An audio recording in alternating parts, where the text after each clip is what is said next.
On my birthday, I rushed to finish my work, spent the evening decorating the apartment, and prepared a full spread of dishes. Then, while I watched the food go cold, I received a text from Vanessa. Business trip. Don't wait up. Go to sleep. Moments later, scrolling through Instagram, I saw a new post from Julian, the one that got away. The photo showed Vanessa with her sleeves rolled up, wearing an apron, busy in a kitchen. The caption read, "Timeless." Whatever appetite I had vanished instantly. I liked the post, reheated the food, and ate alone. My phone buzzed incessantly during the meal, but I ignored it. By the time I finished and picked it up again, I saw dozens of missed calls from Vanessa. Finally, she sent a voice note. "Caleb, I'll explain when I get back. Don't overthink it. We have plenty of birthdays left to celebrate together." I didn't reply. I just wondered, do we really have a future left? Vanessa didn't come home until 3 days later. When she walked through the door, I was lying on the couch binge-watching a show. She looked surprised. "Didn't you see my messages?" I didn't even lift my head. I saw them. I was busy, then I forgot. She looked incredulous. It wasn't surprising. Usually if I got a text saying she was coming home, I'd be downstairs waiting for her 30 minutes early, beaming like an idiot. She was silent for a moment, then said, "I haven't eaten all day. Make me something, anything." She was a picky eater. She hated the food on the Amtrak, and usually, when she returned from business trips, I'd cook a few specific dishes to satisfy her refined palate. The episode ended. I looked up at her and pointed to the takeout flyers on the coffee table. "Saw those in the mail. New place, looks like they have coupons." Vanessa's expression soured. "I'm starving right now. Even if you're mad, can't you just make dinner first?" I looked at her, genuinely confused. "Can't you just order Uber Eats?" And I'm not mad. She didn't believe me, of course. She continued, defensive. "Julian is all alone in Milwaukee. He has nobody. I just went over there as a friend to take care of him." "Okay." She rubbed her temples, looking exhausted. "Cut out. I really don't have the energy to coddle you right now." I sighed. "If you're tired, go rest. I'm really not asking you to coddle me." She choked on her words, her breathing speeding up. I knew she was angry. After a beat, she pulled a gift box out of her suitcase and tossed it at me. She scoffed. "Birthday present. Happy now." I casually placed it on the coffee table. "Thanks." She stood there, frozen, before her face darkened. And I paused, then remembered our old agreement. Regardless of whose birthday it was, we exchanged gifts. "Oh, right. My bad, got too sucked into the show. Forgot." I gave an apologetic shrug. "I'll make it up to you later, or I can just Venmo you." She stared at me intensely. The awkwardness finally got to me, so I quickly transferred the money, checked my watch, and went to the bedroom to grab my jacket. When I returned to the living room, she looked stunned. "You're going out? It's late. Where are you going?" I looked at her strangely. "Didn't you tell me I needed to learn to kill time by myself at night? I'm meeting the guys for drinks." Ignoring her speechlessness, I opened the door. "Where are you going?" She rushed over and grabbed my arm. "Meeting Big Mike and the crew." I ignored her expression and left the apartment. Vanessa hated my friends. She thought they were too loud and that meeting at dive bars was beneath us. She was always telling me to cut them off. Naturally, I wasn't going to ditch my friends for her, but to avoid arguments, I used to skip gatherings or come home early. I never really got to enjoy myself. Now, I finally didn't have to care what she thought. When Big Mike and the guys heard my plan, they looked at each other in shock. They didn't believe it. They knew how obsessed I used to be with Vanessa. But now that the fog had lifted, losing myself for a woman seemed incredibly stupid. Why hadn't I woken up sooner? We partied late. I even posted photos on my story. By the time I got home, it was 3:00 a.m. The moment I opened the door, I saw Vanessa sitting on the sofa, her face grim. She looked at me coldly. "Caleb, how old are you? Acting out and getting jealous like a teenager? Coming home this late just because you're upset? Is this appropriate?" My eyelids felt like they were glued together. I had zero energy to deal with her, so I tried to walk past her to the bedroom. She stood up and blocked my path. "Enough is enough. Julian and I are in the past. I won't and can't have anything with him now. You don't need to punish me over him. Also, I don't like you coming back this late. Don't let it happen again." I yawned. "You're overthinking it. I'm not jealous, and I'm not acting out. Also, I'm not following your curfew anymore." Her face twisted. "Are you done? Even throwing a tantrum has limits. I'm not your mother. I won't indulge you endlessly." I was too tired to speak. I just wanted to sleep. She mistook my silence for submission, sighed, and reached out to hug me. I took a step back, dodging her embrace, hanging onto my last thread of consciousness. I walked quickly into the bedroom, shut the door, and locked it. Before I drifted off, I vaguely wondered if I should have taken the guest room and left the master to her since we were essentially separated, but a second later, the thought screw it crossed my mind, and I was out. For the first time in forever, I slept until dawn without dreaming. When I got up to wash my face, Vanessa was just coming out of the bedroom. She walked past me with a stone-cold face, acting like I didn't exist. But this time, I didn't panic or grab her hand to beg for forgiveness. I just focused on my own routine. As I headed to the kitchen, I heard the front door slam. Geez, even a sturdy door shouldn't be slammed like that. I made a simple breakfast, ate, and went to the office. I headed straight for my boss's office. I was about to knock when I heard, "Caleb, you're here early." I turned around. It was my boss. I was so early that he hadn't even started his day yet. Once inside, I told him I was willing to accept the expat assignment in Germany. The opportunity had come up before, and he had urged me to take it for my career, but I had refused because I didn't want to be away from Vanessa for so long. He was thrilled I accepted, but asked with concern, "Is everything okay with your girlfriend?" I shook my head. "I'm breaking up with her." Thank God for Julian Cross.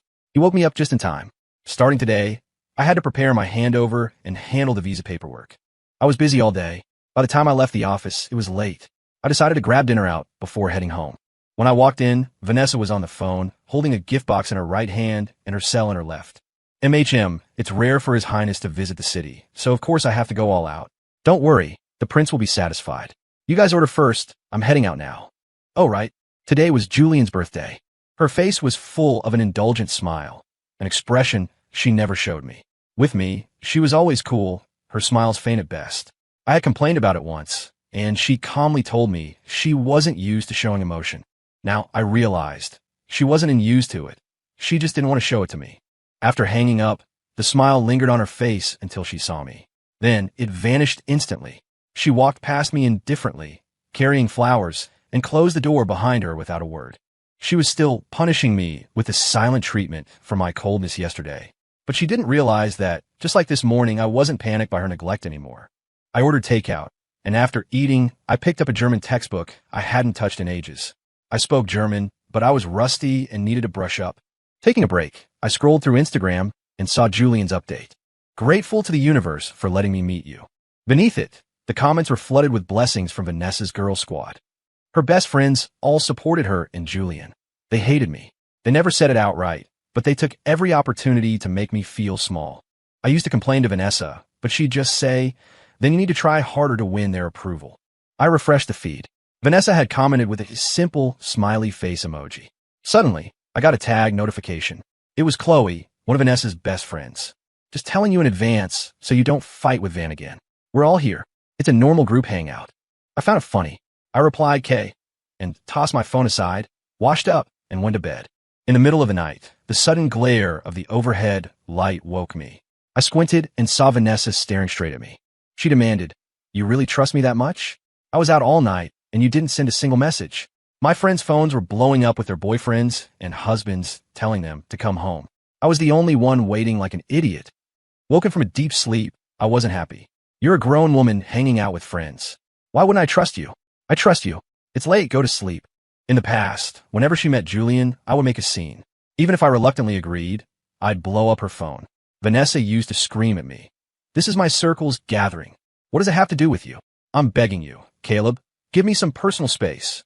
She stood there, stunned. 3 seconds later, as I was lying back down, she grabbed me. "We need to talk." I looked at her helplessly. She took a deep breath. That Instagram post was just a memento for our friend group. It didn't mean anything else. Don't let your imagination run wild. I was exhausted. I nodded repeatedly. "Okay, I got it." A flash of irritation crossed her eyes. "What is this refusal to communicate? Are you still mad I saw Julian? I told you, he's just a friend in our circle.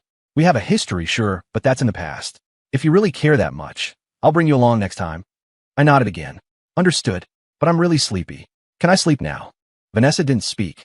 She sighed and started to climb into bed. I jumped. "What are you doing?" She froze.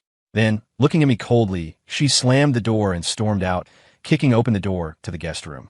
Despite the interruption, I wasn't worried about insomnia. My head hit the pillow, and minutes later I was asleep.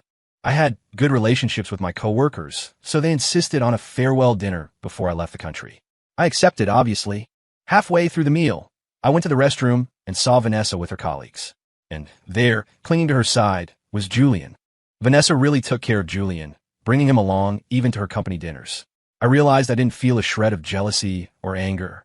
I just thought if I'd realized this sooner, maybe I wouldn't have been miserable for so long. Julian saw me and greeted me with a smug smile. Caleb, what a coincidence. You're here too. Oh, don't misunderstand. It's just so boring where I am lately. So Van brought me along to her work party. Vanessa's colleagues knew me, and they looked awkward, casting strange glances at Julian. I gave a non-committal grunt and walked back to my team's private room. As soon as I sat down, a text for Vanessa popped up. I don't bring him to every work dinner. Just this once. Obvious much? Julian didn't usually live in this city. I realize it might look inappropriate. I won't bring him next time.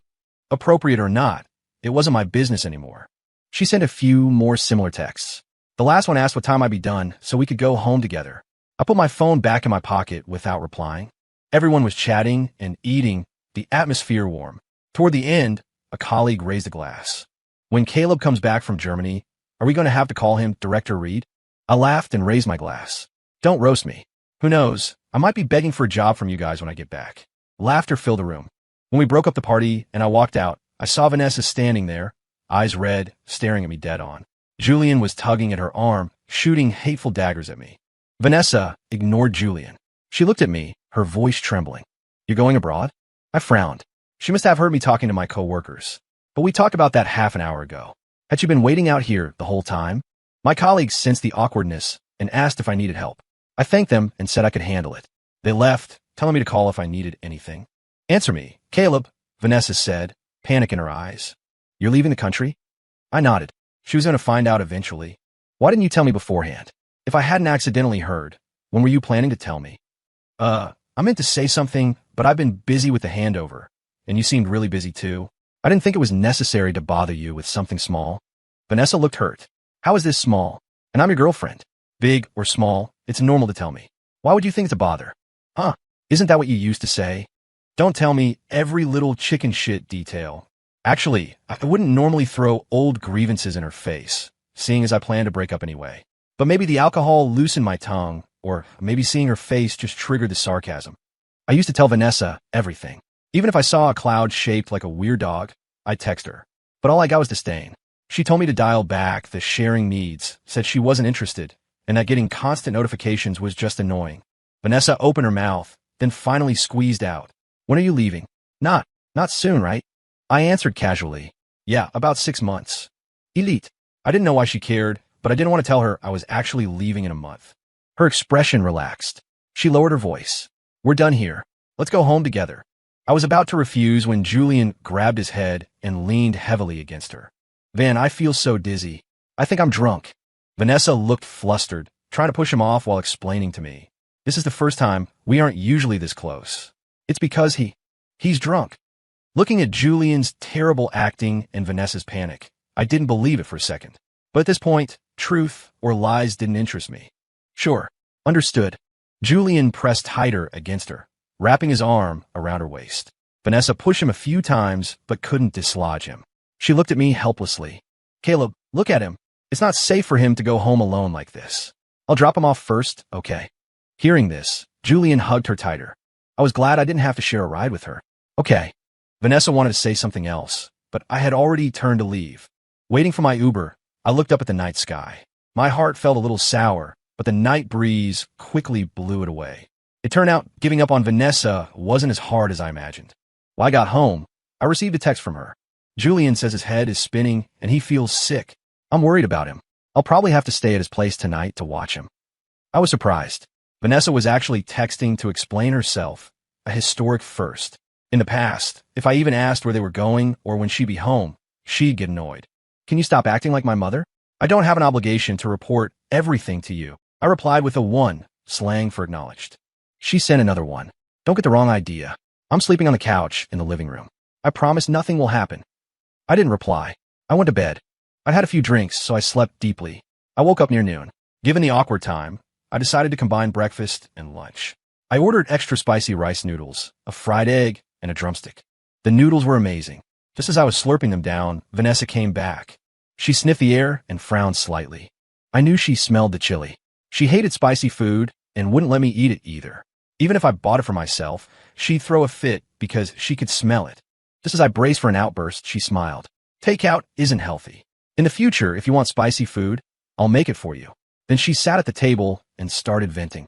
Lying on that couch all night killed my back. And Julian is such high maintenance. One minute he needs to vomit, the next he needs water. I said flatly, "You guys go way back. Taking care of him is expected. Don't complain." Vanessa looked awkward. After a moment, she said, "By the way, Chloe is getting married next Saturday. Let's go together." I looked at her in surprise. Chloe was the friend who hated me the most. She used to think I was the interloper who came between Vanessa and Julian. Whenever there was a birthday, dinner, trip, or wedding involving her inner circle, I was excluded. Vanessa would always show up as a pair with Julian. If this were the old days, I would have agreed happily, promising to be on my best behavior to win over her circle. But now I just felt indifferent. I'm not going. I'd just be watching them roll their eyes at me. Pointless. Vanessa didn't expect the rejection. She looked flustered. "How could that happen? You're my boyfriend. Don't worry. If anyone gives you attitude, I'll handle them." She sounded confident. "But Vanessa, did you forget? Back when Chloe picked on me right in front of you, and I was about to snap, you were the one who held my hand down, warning me with your eyes not to cause a scene." She knew exactly what her friends thought of me. She just hadn't cared. I drank the last of the soup. "I have things to do next Saturday. Go with Julian." Vanessa looked lost. My attitude was completely outside her expectations. She thought for a moment, then tried to compromise. "What do you have to do? How about I drive you? Maybe we can still make the wedding." I was getting annoyed. Visa paperwork. Still a lot to finish. Elite. The paperwork was basically done. It was just an excuse. She pursed her lips. "So, I should go with Julian?" She stared at me, trying to find a trace of jealousy on my face. I just cleaned up the takeout containers and said, "Yeah, go with him." She fell silent. As I carried the trash toward the kitchen, she spoke up. "You're not mad?" I answered casually, "Why would I be mad?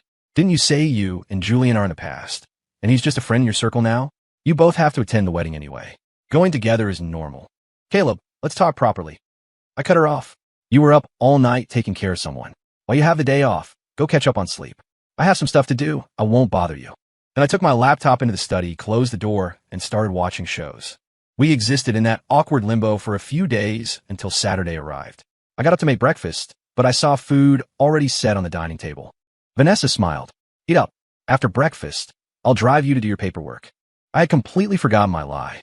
I felt a flash of awkwardness, but then thought, whatever, I'll just pick a government building I went to before and have her drop me off. It would save me the hassle of arguing. When we got to her car, she put her hand over the door frame to protect my head as I got in. I felt a wave of déjà vu. A memory surfaced. I was working late one night, and a thunderstorm hit. I asked Vanessa to pick me up. She had just mocked me in a harsh tone. "Are you serious? You're a grown man afraid of the dark. It's just rain. Didn't you bring an umbrella?" When I got home that night, soaking wet from wringing out my shirt, I found out that while I was squeezing onto the subway, Julian had been sitting in Vanessa's car, blasting the AC, drinking bubble tea she bought him. I used to say I liked bubble tea, and she criticized me, saying it was a consumerist trap and that a man shouldn't be so obsessed with sugary drinks. After that, I got my license and bought my own car. Unfortunately, because I was leaving the country, I'd already put it in long-term storage. Otherwise, I could have used driving myself as an excuse today. On the road, she kept trying to find topics to chat about. It was annoying, so I gave vague, half-hearted replies. Thankfully, Julian called. Vanessa looked hesitant. She reached out, then pulled her hand back. I found it irritating to watch, so I pressed answer for her. The moment it connected, Julian's whiny voice filled the car. "Van, I don't know why, but I can't get an Uber today. The fastest one is 40 minutes away. Can you come pick me up?" Vanessa hesitated. "It's fine. I'll talk to Chloe for you. She won't blame you." Wow, Vanessa actually refused Julian? Was she possessed? Julian didn't expect the rejection either. He was silent for 2 seconds before speaking again, layering on the familiar grievance. "But it's Chloe's wedding. How can I be late? I guess I'll just try to flag down a cab or something." I glanced at Vanessa's conflicted face. Sitting in her car while she agonized over him was a new experience. I didn't want to stay in the same space as her anyway. I decided to be considerate one last time. "Just drop me at the L station up ahead," I said pleasantly. Guilt flashed in Vanessa's eyes. "But you—" I smiled. "The train is convenient. I'm a guy. Taking the L is no problem. Go get him. Don't make him wait." After Vanessa left, I wandered around the area, then grabbed lunch at a nearby restaurant. I was leaving a few days. I needed to enjoy the local food while I could. I stayed out late. When I got home, the apartment was empty. Normal. Vanessa was probably still at Chloe's wedding. The next morning, I walked into the living room and found Vanessa sitting on the sofa, motionless. The sound of my footsteps snapped her out of her trance, and our eyes met. I made small talk. Back so early? She didn't answer. She just looked at me with deep sadness. After a long while, she choked out, "You didn't do paperwork yesterday. You were just walking around, weren't you?" I was surprised. How did she know? She hung her head. "Last night, I was scrolling through my phone. I saw a street photographer's post. You were in the background. The timestamp was right after I dropped you at the station. I had nothing to say, and I didn't want to explain." I don't know how much time passed before Vanessa whispered, "Can we talk, Caleb?" It was time to end this formally. I sat down on the sofa. "Yeah, let's talk." Vanessa looked straight into my eyes, deadly serious. "I won't contact Julian anymore. We'll live happily like we used to." "Okay." I was startled. She smiled bitterly. "I know. You've always been unhappy about my relationship with Julian. I thought about it.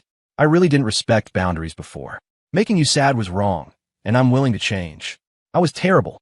I took advantage of the fact that you loved me, thinking you'd never leave, so I ignored your feelings.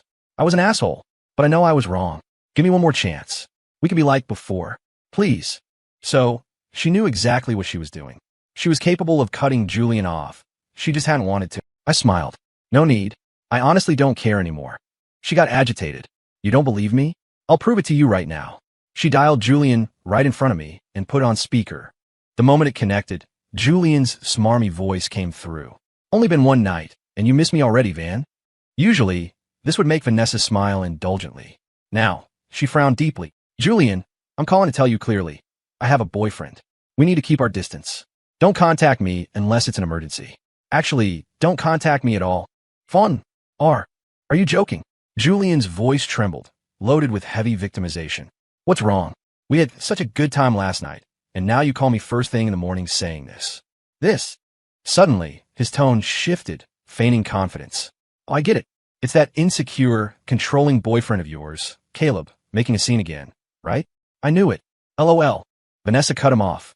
"I'm not joking, and Caleb didn't ask me to do this. I just feel. Honestly, we lack boundaries. It can't happen anymore. Also, Caleb is my boyfriend. I hope you'll respect him in the future. Goodbye." She hung up. Her phone immediately started vibrating like crazy. She turned it off completely, then looked at me pleadingly. "Caleb, see? We can." I looked at her blankly and sighed. "I'm going abroad, Van. We can still make it work." "No." She looked at me, begging. "Don't say it. You going abroad?" She looked like she was making a massive decision. "I'll go with you." I couldn't deny that statement sent a shockwave through me. I knew how well her career was going here. Her entire network was here, and she was willing to abandon it for me? Seeing I didn't answer, Vanessa hugged me tight, sobbing in my ear. "Caleb, I really know I messed up. Forgive me, please." Memories of our time together flashed through my mind. My heart ached again, but my mind was clearer than ever. "Vanessa, let's break up." I moved out that day and checked into a hotel. Vanessa didn't stop me physically, but she told me to wait for her. She said she had one project to finish, then she'd quit and come with me. The project would take 4 or 5 months, perfectly timing with the 6 months lie I told her. I didn't say yes or no. From that day on, the friends who used to look down on me took turns acting as lobbyists. They apologized profusely for their past attitudes, telling me Vanessa was working herself to death to finish the project early so she could join me. They begged me to forgive her, to tell her to rest. I didn't reply. I blocked them all. Another Saturday arrived. I dragged my suitcase to O'Hare. My phone was filled with updates from Vanessa, morning, noon, and night, plus random little things she shared. I scrolled up our text history. It used to be a wall of green bubbles, me talking to myself. Now it was a wall of white, her talking to herself. It was a strange feeling. Suddenly, a new message popped up. "You're leaving today. Didn't you say a few months? Please don't leave me behind." I took one last look at our chat, tapped a few buttons, and blocked her. "Caleb." A desperate scream came from behind me. I turned. Vanessa was running toward me, hair messy, clothes wrinkled, face pale and exhausted. I'd never seen her look so unkempt. She sprinted up to me, gasping for air, and burst into tears. "Caleb, I beg you, please don't leave me. I really know I was wrong. I cut off Julian. I'll never speak to him again. I don't care if he dies. I won't help him." My vision blurred slightly. Maybe it was just mourning the death of the relationship. I looked at Vanessa, begging without a shred of dignity, and spoke softly. "It's over, Vanessa." I turned around, leaving her sobbing in her hands, and walked through the security gate. World apart, never to cross paths again.